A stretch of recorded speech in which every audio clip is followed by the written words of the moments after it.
Good morning student. Last class तक हमने Gauss के नियम के अनुप्रयोग सारे कंप्लीट कर लिए थे। हमने आवेशित चालक की सतह पर बल और दाब निकाल लिया था और एकांक आयतन की ऊर्जा भी हमने ज्ञात कर ली थी।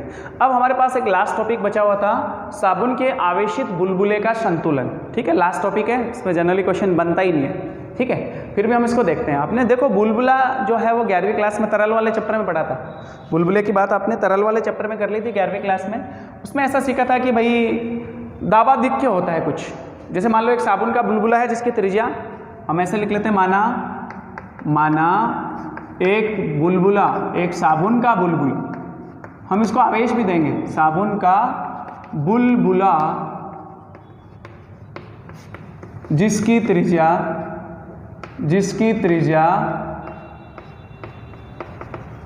कैपिटल आर व त्रिज्या कैपिटल आर व पृष्ठ तनाव बल कैपिटल टी है। इसका मतलब जो साबुन का बुलबुला है, बुलबुला हमेशा कैसा बनता है? गोलाकार शेप में, जिसकी त्रिज्या कितनी मान ली आपने? Capital R. और इसका पृष्ठ तनाव बल आपने पढ़ा था, एकांक लंबाई के बल को हम पृष्ठ तनाव बल कहते हैं। वो साबुन का बुलबुला या पानी के बुलबुले के केस में हमने पढ़ा था। और उस केस में एक दाबादिक्य भी होता है। भाई बुलबुला कब तक रह सकता है? जब अंदर वाला दाब बाह्य दाब से ज़्यादा हो। अंदर वाला दाब बाह्य दाब से ज़्यादा, चाहे वो हवा का बुलबुला हो, एयर बबल हो, ठीक है ना। तो जब अंदर वाला दाब बाहर वाले दाब से ज़्यादा होगा तभी साबुन का बुलबुला रहेगा। अगर बाहर वाला दाब ज़्यादा हो गया, अंदर वाला दाब कम है तो फूट जाए, फिर वो नहीं रहेगा। ठीक है, तो जब अंदर वाला दाब है वो बाह्य दाब से ज़्यादा होगा तब साबुन का बुलबुला रहेगा। मान लो आपने एक बुलबुला ले रखा है, ये साबुन का बुलबुला जिसकी त्रिज्या आ रही है, इसको आपने प्लस क्यू आवेश से आवेशित किया। कितने आवेश से आवेशित किया? प्लस क्यू आवेश। मान लो आपने इसको प्लस क्यू आवेश दे दिया तो इसका सिग्मा भी होगा Q अपॉन ए। एकांक आयतन, एकांक पृष्ठ के या एकांक क्षेत्रफल के आवेश की बात करें तो वो भी होगा Q अपॉन ए। और एक और चीज, तो ये तो एक चालक गोले के जैसे काम करने लग गया, तो बाहर की तरफ एक और बल दाब लगेगा इसमें, sigma square upon 2 epsilon not. किसी भी चालक को जब हम आवेशित करते हैं तो बाहर की सतह के बाहर की तरफ हमेशा एक दाब लगता है, जिसको हमें याद रखना है, sigma square upon 2 epsilon not. इतना दाब हमेशा बाहर की तरफ लगता ही लगता है। अब हमने एक बात करी कि दाबादिक्य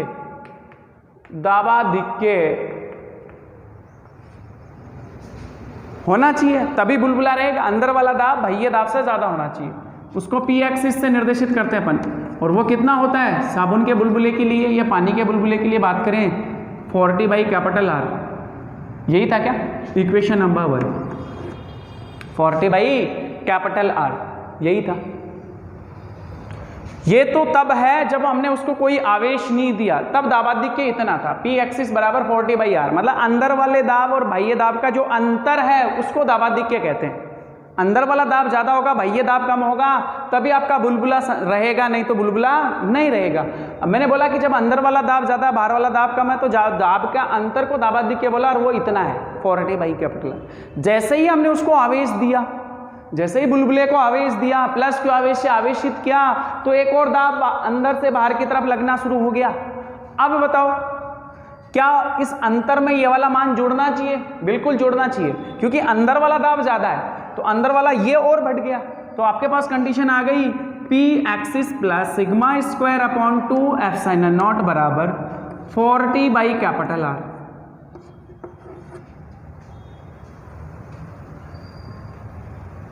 समझ में आ गया? ये अंतर था, ये पी एक्सिस क्या था? दाबादिक्य अंतर था, अंदर वाला दाब और बाह्य वाले दाब। बाहर का जो वातावरण का दाब था उससे ज्यादा होना चाहिए अंदर वाला दाब, तभी बुलबुला रहेगा। तब ये था, जैसे हमने उसको चार्ज किया, जैसे हमने इसको आवेशित किया, इतना दाब और लगना शुरू हो गया बाहर की तरफ, जो हमने अभी अभी डिस्कस किया था पिछली क्लास में, sigma square upon 2 epsilon not. हमने इसको जोड़ दिया। अब जैसे जैसे मैं सिग्मा को बढ़ाऊंगा ये वाला मान बढ़ेगा, जैसे जैसे सिग्मा बढ़ाऊंगा अंदर वाला दाब बहुत ज्यादा हो जाएगा। अंदर वाला दाब बहुत ज्यादा हो जाएगा तो बुलबुला बचेगा क्या? भाई नहीं बचेगा। तो उसके लिए हमें क्या करना होता है? अगर मैं इसको बढ़ाता हूं तो मुझे इसको कम करना चाहिए, इस अंतर को क्या करना चाहिए? कम करना चाहिए। तो जैसे जैसे मैं इसको बढ़ाऊं ये कम हो जाए और एक कंडीशन आएगी फाइनली निकल के संतुलन अवस्था। संतुलन अवस्था में क्या होगा? संतुलन अवस्था में पी एक्सिस का मान 0 हो जाएगा।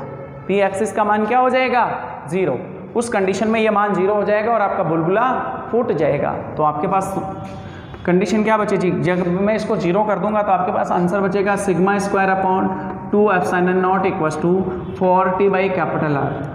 अब यहाँ से हम 2-3 चीज़ें कैलकुलेट करते हैं कि बुलबुले की त्रिज्या कितनी है, आर, क्रॉस मल्टीप्लाई करो, आर का मान निकालो, आर बराबर उत्तर आया 8t epsilon not upon sigma square. आपसे इसका सिग्मा पूछ सकता है, पृष्ठ आवेश घनत्व, सिग्मा कितना हो जाएगा under root of 8t epsilon not upon capital are.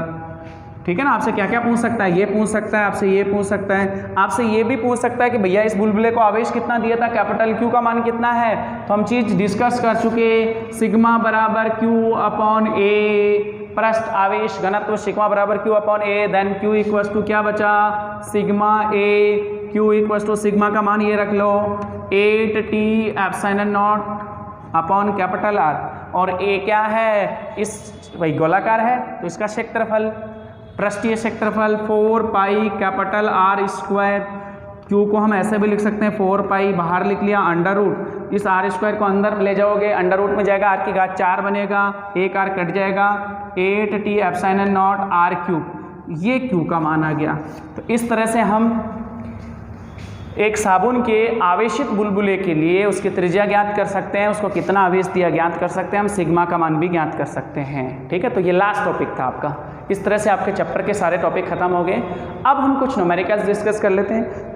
Book के कुछ न्यूमेरिकल आपको भी सॉल्व करने होंगे, अगर कहीं कोई समस्या आती है तो आप मेरे से पूछ सकते हो। ठीक है ना, 1-2 न्यूमेरिकल मैं आपको सॉल्व करवाता हूँ और फिर उनमें कहीं दिक्कत आती है तो आप मेरे से पूछ सकते हो। बहुत ईजी से कॉन्सेप्ट है। ठीक है, न्यूमेरिकल बहुत आसान होते हैं, आप सॉल्व करना, और एग्जाम में इजी न्यूमेरिकल ही पूछे जाते हैं। मैंने कुछ न्यूमेरिकल स्टार्टिंग में सॉल्व करवा दिए थे, जब मैंने फ्लक्स पढ़ाया था तब न्यूमेरिकल कराए थे। ठीक है, जब मैंने गाउस का नियम बताया था तब भी मैंने कुछ न्यूमेरिकल कराए थे। एक मैं बुक के क्वेश्चन करा रहा हूँ, एक गोले के केंद्र से 20 सेंटीमीटर दूरी पे, बुक का क्वेश्चन है ये, गोले के केंद्र से 20 सेंटीमीटर दूरी, गोला कैसा भी हो सकता है, चालक अचालक दोनों हो सकते हैं, कुछ भी नहीं लिखा तो गोला चालक भी हो सकता है और अचालक भी हो सकता है। तो गोले के केंद्र से, सपोज गोले का केंद्र ये रहा हो, इसके केंद्र से 20 सेंटीमीटर की दूरी, ये रही 20 सेंटीमीटर की दूरी पे, यहाँ पे जो है ना इलेक्ट्रिक फील्ड दिया हुआ है, मैं उसको E1 से निर्देशित कर दूँ, इसको बिंदु P मान लूँ, इलेक्ट्रिक फील्ड लिखा हुआ है 20 सेंटीमीटर दूरी पे 10 वोल्ट पर मीटर, 10 वोल्ट पर मीटर। गोले की त्रिज्या 5 सेंटीमीटर है, इसकी त्रिज्या जो है वो 5 सेंटीमीटर है, ये लो साहब। और क्वेश्चन पूछा है केंद्र से 8 सेंटीमीटर दूरी पर विद्युत क्षेत्र बताओ, केंद्र से 8 सेंटीमीटर दूरी, मतलब यहाँ मान लो ये दूरी कितनी है 8 सेंटीमीटर दूरी, इस बिंदु को क्यों मान लिया, और यहाँ पे मुझे विद्युत क्षेत्र निकालना है E2। क्वेश्चन समझ में आ गया, बहुत आसान है, इस टाइप के क्वेश्चन एग्जाम में पूछे जाते हैं जनरली, विद्युत विभव में तो पूछा गया है बार बार। ठीक है, क्वेश्चन बहुत ईजी था, गोला कुछ भी हो सकता है, चालक हो चाहे अचालक, गोले की सतह के बाहर ही है, ये बिंदु Q भी बाहर है और बिंदु P भी बाहर है, तो गोले की चाहे चालक गोला हो चाहे अचालक गोला हो, गोले की सतह के बाहर E होता है KQ by small r square, यही सीखा है KQ by small r square. अब ध्यान से देखो, हमारा E जो है वो K तो कांस्टेंट है, समानुपातिक नहीं आता, Q जो हमने चालक हो चाहे अचालक, उसको जो Q दिया वो भी नहीं आता, हम उसको थोड़ी चेंज कर रहे हैं, क्वेश्चन में कहीं लिखा ही नहीं है, तो Q भी कांस्टेंट हो। इसका मतलब E की वैल्यू किस पे निर्भर कर रही है, दूरी पर, E व्युत्क्रमानुपाती आर स्क्वायर, ई व्युत्क्रमानुपाती आर स्क्वायर। आप इसी कॉन्सेप्ट से करना। कुछ बच्चे क्या करते हैं, पहले इस केस में ई निकालते हैं, फिर सतह पे निकालते हैं, फिर यहाँ निकालते हैं, बहुत बड़ा हो जाता है। आप डायरेक्ट कॉन्सेप्ट से करो ना, बहुत ईजी है, यही सॉल्व हो जाएगा। देखो आपके पास दो कंडीशन है, एक P वाली स्थिति में एक Q वाली स्थिति में, तो आप इसको ऐसे लिख लो E2 बटा E1, व्युत्क्रमानुपाती है ना, R1 बटा R2 का होल स्क्वायर। E2 मुझे ज्ञात करना है, E1 की वैल्यू कितनी है 10, R1 कितना है 20 सेंटीमीटर, सेंटीमीटर चाहो तो मीटर में बदल लो क्योंकि अनुपात है तो कट जाता है, 20 बटा 8 का होल स्क्वायर।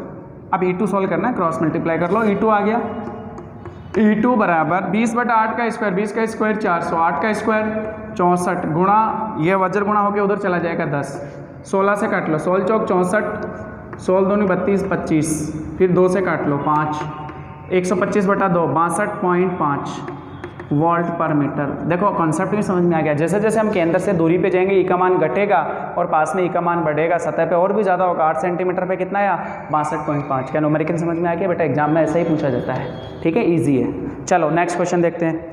नेक्स्ट क्वेश्चन क्या कह रहा है कि आपके पास एक वर्ग है, ठीक है ना, ये भी बुक का अनसॉल्व्ड क्वेश्चन ही है, ईजी है। देखो एक वर्ग है जिसकी भुजा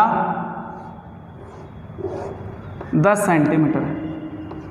वर्ग की भुजा कितनी है? ये इसका केंद्र है ओ बिंदु, इससे 5 सेंटीमीटर ऊंचाई पर। यहाँ पे एक बिंदु लिया हुआ है P, कितनी ऊंचाई पर? 5 सेंटीमीटर। और यहाँ पे आवेश रखा हुआ है P पे 10 माइक्रोकूलम। और आपसे क्वेश्चन पूछा गया है कि भैया इस वर्ग से गुजरने वाले फ्लक्स का मान कितना होगा? इस वर्ग से गुजरने वाले फ्लक्स का मान कितना होगा? ठीक है, देखो हम इसको कई सारे कॉन्सेप्ट से सॉल्व कर सकते हैं, बट सबसे आसान तरीका ये होगा, अगर इस वर्ग को मैं किसी घन की एक सतह मान लूँ तो ऐसे करके मुझे 5 सतह और चिपकानी होंगी इसमें, तो उससे क्या हो जाएगा? एक बंद पृष्ठ बन जाएगा घन। पूरे घन से गुजरने वाला फ्लक्स फाई होगा Q/ε0, और एक फ्लक्स से गुजरने वाला फ्लक्स होगा फाई डैश Q/6ε0। सबसे आसान तरीका यही है कि जब भी आपसे फ्लक्स का क्वेश्चन पूछे तो आप बंद पृष्ठ की सोचो और गाउस के नियम को दिमाग में रखो। अगर पूरे घन से फ्लक्स की बात करें तो Q/ε0, बंद पृष्ठ से गुजरने वाला फ्लक्स यही होता है, गाउस का नियम यही कहता है। अगर एक फ्लक्स से बात करें तो Q/6ε0। मुझे तो ये निकालना है, क्या ये वर्ग घन का एक फलक हुआ? नीचे वाली सतह मान लो, जैसे ये कमरा ही मान लो, ये कमरा है, इसमें कितने फलक हैं? 6 सतह हैं। नीचे वाली सतह से, और सब घन है, सारी भुजाओं की लंबाई 10 सेंटीमीटर है। इसके केंद्र से नीचे वाला जो बिंदु है, नीचे वाला जो फलक है, उससे 5 सेंटीमीटर ऊंचा, मतलब बीच में आ गए हम, कहीं बीच में आ गए ना, तो सेंटर में 10 माइक्रोकूलम आवेश रखें। और फिर केवल आपसे एक फलक से पूछ रहा है, नीचे वाले फलक से ही पूछ रहा है, तो Q/6ε0। अगर पूरे से पूछता है तो Q/6ε0। क्वेश्चन में घन बोला नहीं गया है, बट फ्लक्स का क्वेश्चन था तो हमने इसको बंद पृष्ठ मान ली, बंद पृष्ठ के जैसे इमेजिन किया और फिर इसको घन मान के सॉल्व किया तो बहुत ईजी लगा। अब वैल्यू पुट कर लो, आंसर आ गया। Phi dash equal to, Q की वैल्यू कितनी है? 10 माइक्रोकूलम, 10 × 10⁻⁻⁶ ε0, 6 × ε0 की वैल्यू सबको पता है 8.85 10⁻12। ठीक है, इसको हल कर लो, आंसर आ जाएगा। ठीक है, नेक्स्ट क्वेश्चन ये था। और भी कोई क्वेश्चंस हैं, हम डिस्कस करते हैं। चलो मैं और क्वेश्चन देखता हूँ और आपको बताता हूँ। इजी हैं सारे क्वेश्चन, कोई भी क्वेश्चन देख लो उठा के, सारे फॉर्मूला बेस ही न्यूमेरिकल है।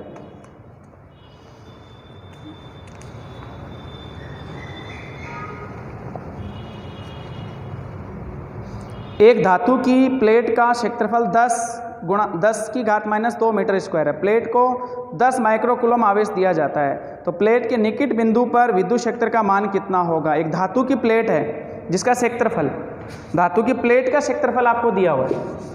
ठीक है, एक धातु की क्या है? प्लेट, और उस प्लेट का जो क्षेत्रफल है A, वो 10⁻² मीटर स्क्वायर है, और उस प्लेट को 10 माइक्रोकूलम आवेश दिया गया। उसको आवेश कितना दिया गया? प्लेट को 10 माइक्रोकूलम। ठीक है, देखो कितने आसान क्वेश्चन आते हैं एग्जाम में, बुक में भी दिए हुए। प्लेट के निकट बिंदुओं पर विद्युत क्षेत्र का मान, प्लेट के निकट बिंदुओं पर, प्लेट के लिए हमने गाउस के नियम में पढ़ा था, E का जो मानक σ/ε0 होता है। किसी भी चालक प्लेट की सतह के आसपास E का मान σ/ε0 होता है। अब मुझे तो क्या ज्ञात करना है? E ज्ञात करना है, यही ज्ञात करना है। सिग्मा दिया हुआ नहीं, निकाल सकते हैं Q/A से, तो E बराबर क्या हो गया? सिग्मा की जगह क्या रख सकते हैं? Q/A⁻⁴। Q का मान 10 माइक्रोकूलम, 10 × 10⁻⁻⁶।